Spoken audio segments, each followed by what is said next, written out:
Good morning. We're at Psalm 40, and we're going to do the second portion of this psalm. We're going to read 6 through 10 today, and some interesting concepts in here. The psalmist says, "Sacrifice and offering you did not desire, but my ears you have opened. Burnt offerings and sin offerings you did not require. Then I said, Here I am, I have come. It's written about me in the scroll. I desire to do your will, my God. Your law is within my heart. I proclaim your saving acts in the great assembly. I do not seal my lips, Lord, as you know. I do not hide your righteousness in my heart. I speak of your faithfulness and your saving help. I do not conceal your love and your faithfulness from the great assembly." I'm going to focus most of my attention here on verses 6 through 8.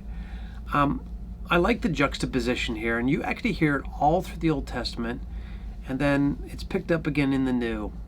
There is a way in which we approach God, kind of in this,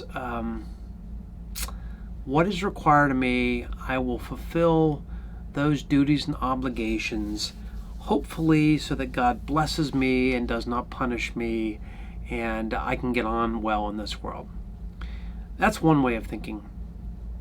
The other way is this eagerness to do what God says, because simply you trust Him. You trust Him not to be a killjoy. You trust Him not to be one who would put onerous things in front of you for no reason. You trust Him because He's good. You trust Him because He's wise.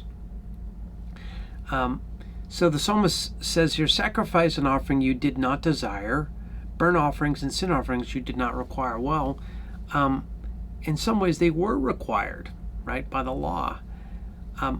But I think what he's getting at here is the difference between just this willing wanter, this heart that leans into God when he says, "Here I am, I've come. It's written about me in the scroll. I desire to do your will, my God. Your law is within my heart."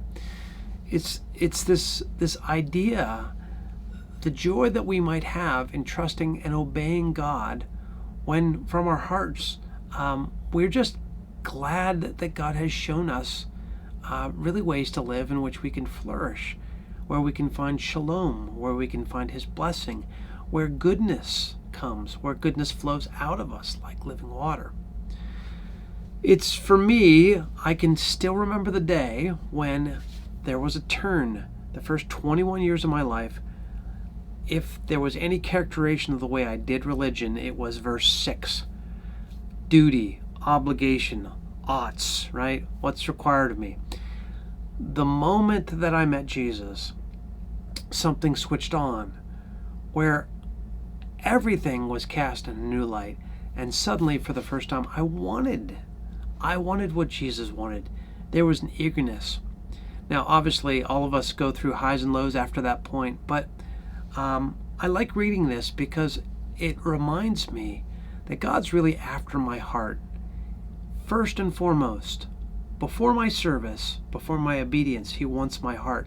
Then out of that heart, out of the interior of my life as it's formed before Him, should flow those things. But they should be the natural outflow.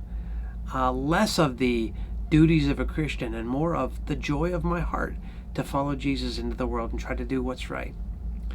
Today, take some time to think about that.